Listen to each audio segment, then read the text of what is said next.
there everybody, Leighton here, back with another writing vlog. I got new makeup, isn't it cute? I got a contouring kit, so I'm trying out contouring. I don't know, it definitely looked atrocious the first 2 days, but I think I've gotten the hang of it. And then I got some eyeshadow on. The eyeshadow isn't new, it's just, I'm actually trying now. Before I would just put on this powder base and then blush and then mascara, and it was boring. Honestly, what pushed me to try something new was that they stopped making the powder base that I use, and I was like, well shit, obviously it's a sign from the gods that I need to try something new, so here I am. But anyway, y'all aren't here because I'm a beauty guru, y'all are here because I'm an aspiring author talking about writerly shit, so let's talk about the writerly shit. So I mentioned last week that I was actually tagged in a tag. You guys, hell has frozen over. I was tagged in the Valentine's Day tag by none other than Jenna Moreci. So, life complete. She didn't say my name, but she did say her street team, which I'm on. Hey! If you didn't watch last week's vlog, now you know. I'm on Jenna Moreci's street team for her book, The Savior's Champion. Stay tuned till the end for me to pimp that shit out. But anyway, for right now, let's just move on with the tag. Honestly, this is one of these tags that I definitely wouldn't do under normal circumstances, because it's about my book. And y'all know that I lock up my book secrets like Dumbledore locked up the Sorcerer's Stone. Not very well, but I tried. But like, I was tagged by Jenna frickin' Moreci, so like, I gotta. So first things first, I'm the realist. Drop it low and let the whole world feel it. I apologize. I can't say that I won't do that again. I gotta stop saying that I'll never do that again, because I always do, and I just need to stop making promises I can't keep. But anyway, first things first, I'm supposed to give a brief description of the plot of my book. But y'all know, again, I don't really want to give away too much about the plot, just because I don't even have an agent, much less a publishing deal, and I don't want to release too much information about my plot until closer to when it's going to be released. So I'm going to give you the briefest of brief descriptions of this book. So my novel is about a boy named Cass, who has always had these magical powers but has never really known what they are or what to do with them. But a certain incident that occurs at his school in Chicago leads his mom to deciding, you know what, we gotta get you trained up on this magic shit because it's getting dangerous. So she sends him off to this man named Atticus Roan, who is a professor at Rosewood Boarding School in North Carolina, which is a non-magical boarding school. And this man teaches an art history course, but he also secretly teaches a very select group of kids how to use their magical powers. It's like a class of 9 students. And so for this tag, I will be using characters from my book, and most of them are like from this class of magical students. A couple of them are from Cass's school back in Chicago, but most of them are from this class. So without further ado, let's jump into these questions, shall we? And I'm going to be reading these questions off of my computer because I can't be bothered to actually memorize the questions. So question 1, which character does something epic for another character on Valentine's Day, only to have it go especially wrong? For this, I'd have to say my main man, Caspian's guy. Cass obviously is the main character of my book and of my series, and he's just a genuinely good guy. He's not perfect by any stretch of the imagination, but he is a good guy, and he would definitely try to do something romantic for his girl on Valentine's Day.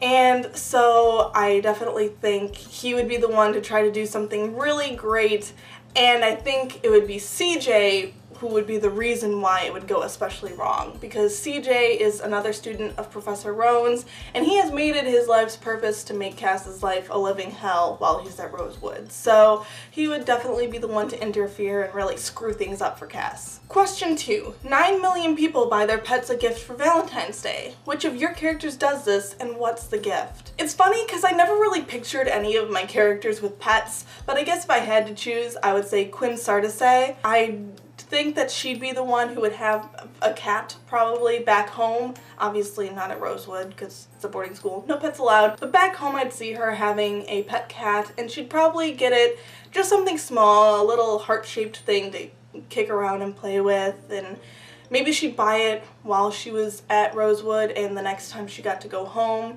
maybe she'd give it to the cat, kind of as a you know, I'm single but you're my Valentine type of thing. I could definitely see her doing that. Question 3. Which character is celebrating Singles Awareness Day, sad, and how do they celebrate? Now I know I just said that Quinn is single and I think she'd definitely celebrate sad, but I think another character who would celebrate would be Oliver Wilson. But ironically, Oliver wouldn't actually be sad on sad because he doesn't really care that he's single, it doesn't bother him, he's fine being a single Pringle. And the way I could see him celebrating is by studying, because that's what he always does every day of the year, and so it'd just be another day for him. Question 4. In 1537, King Henry VIII declared February 14th the official holiday of St. Valentine, the same King Henry who beheaded 2 of his 6 wives. Which character decides to murder someone on February 14th? Okay, this one's hard because my cast of characters isn't exactly a murderous bunch, so I'd have to say this character doesn't show up in this book, but he is mentioned, so he counts. And that is Luther Blackwell, who is kind of in charge of this magical society. He's the head honcho of the magical society, and he's an asshole. He's definitely the big bad of my series, and so he would definitely be the person who would kill somebody on Valentine's Day, but he's the kind of guy who doesn't get his own hands dirty, so he'd send somebody else off to go kill somebody on Valentine's Day. Question 5. Which character writes and performs a sappy love song for their crush? For this one, if y'all knew anything about my book or my characters, you'd be so surprised by what I'm about to say. But I'd have to say it would probably be Professor Atticus Rowan. And the reason you'd be shocked by this is because he is this gruff, stern, poker-faced Scottish man. He's just this tall, intimidating guy, so you wouldn't think he'd be the romantic type.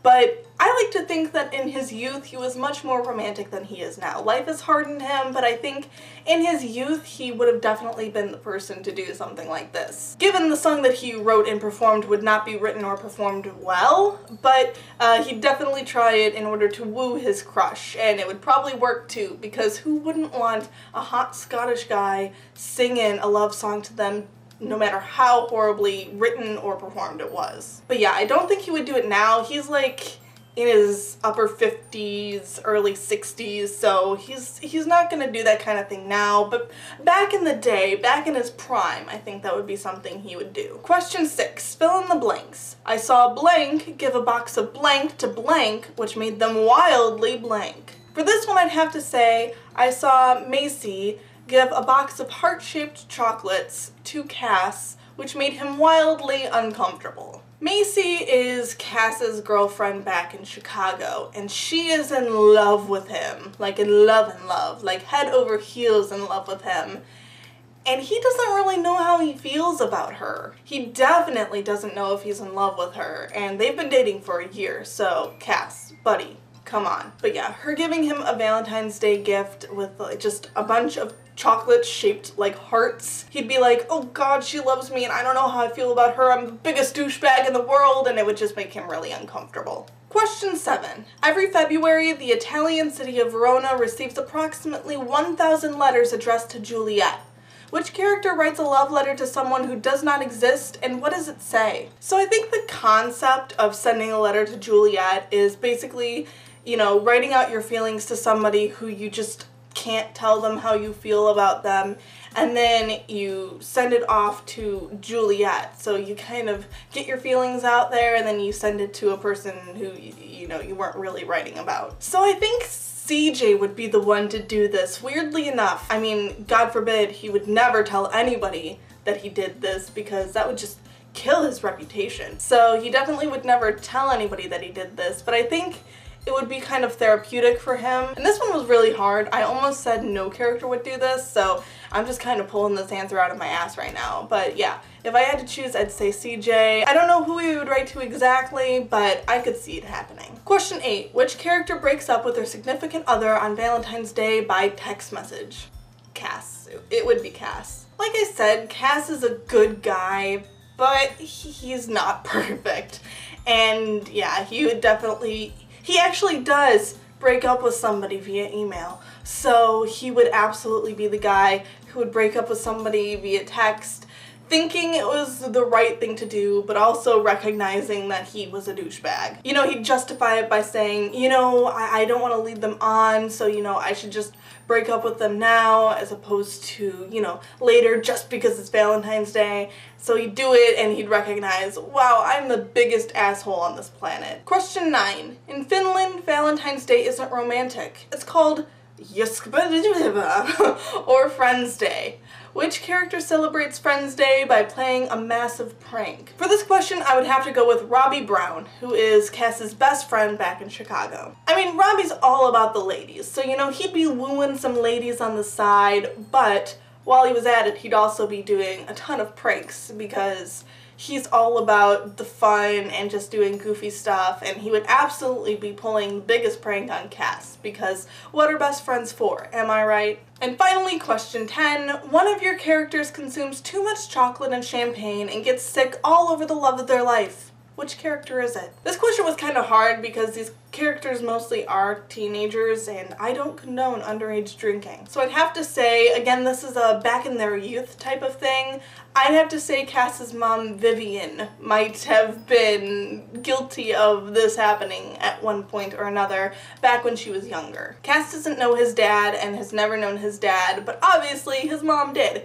And I could see just one romantic night, one romantic Valentine's Day in Valentine's Day past, where Vivian would be, you know, eating chocolate and drinking champagne and they'd be having a good time, and she just wouldn't be paying attention because, you know, it happens. And she'd end up getting sick all over the love of her life, Cass's dad.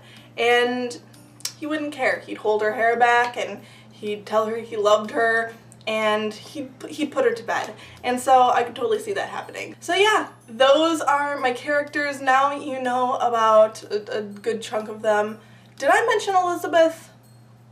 Elizabeth Blackwell's in there too. She's a character, but she didn't really fit any of these questions. And yeah, other than that, I think you got the main cast of my book. So congratulations. Now you know. So yeah, that's the Valentine's Day tag. I hope you guys enjoyed it, and you know, thank you so much to Jenna for tagging me and for having me in your street team. This was a lot of fun for me. I love talking about my characters, and so kind of giving you a vague idea of who they are is a dream come true, honestly. I just want to talk about my characters so much, and hiding them away in this little corner has been torturous. So to give you a brief glimpse at them and who they are is fun. And in case y'all were curious, as far as querying is going for me right now, I haven't gotten any more rejections. I've still only gotten the 3, and I have sent out 3 more queries to replace those rejections, so I'm just playing the waiting game at this point. But you know, it's going good, I'm feeling good, I have high hopes for the 3 new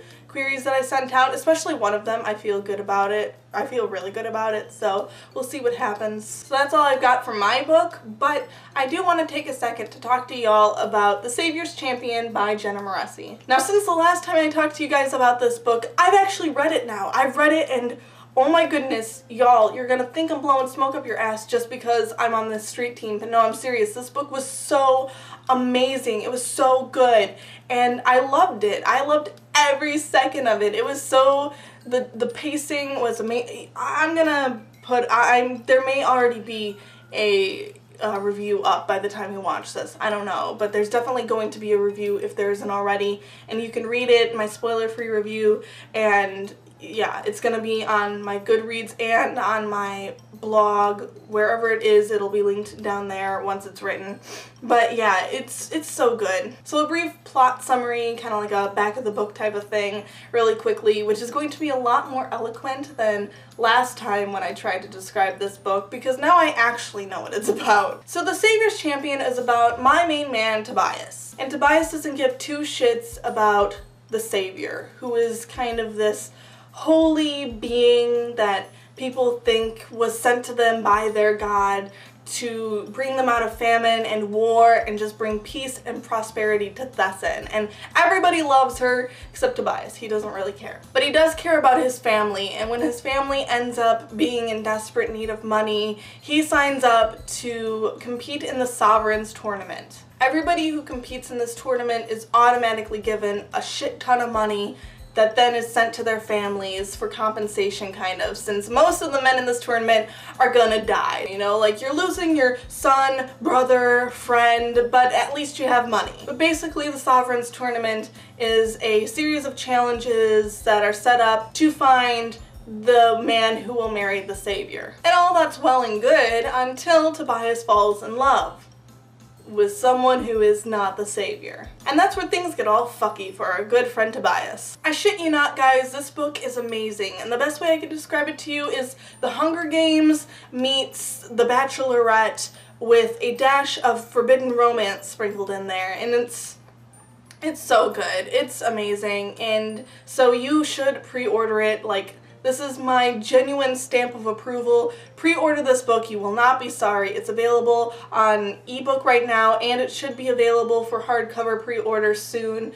She's having some technical difficulties with it, but it should be up soon. So definitely go and pre-order, because she's doing this massive pre-order giveaway where you can win a ton of prizes. They're really cool. They're really great prizes. Like, they're definitely worth your time and your money. So definitely go and pre-order this book if you haven't, and sign up for that pre-order giveaway. All of the links to everything Jenna Moreci will be linked down in the description. But thank you guys so much for watching this video. If you enjoyed it, make sure to hit the like button, subscribe button, and bell icon so that you get notified every time I upload a new video, which is every Saturday and on the first and third Wednesdays of every month. You should also make sure to follow me on social media. I have Facebook, Tumblr, Twitter, and Instagram all linked in the description below, beneath all of Jenna's stuff. And I also have a blog, readwritelovefiction.com, that you should check out, where I talk about my writing journey even more in depth than I do on these writing blogs. I talk through specific issues or specific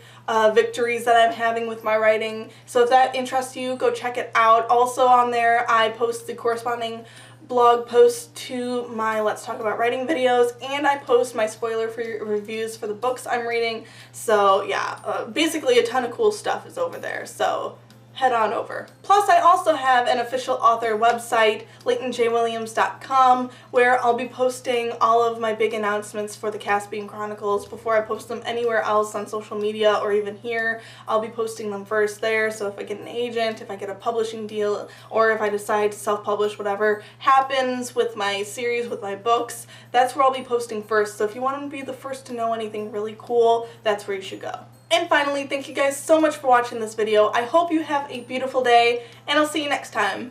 Bye!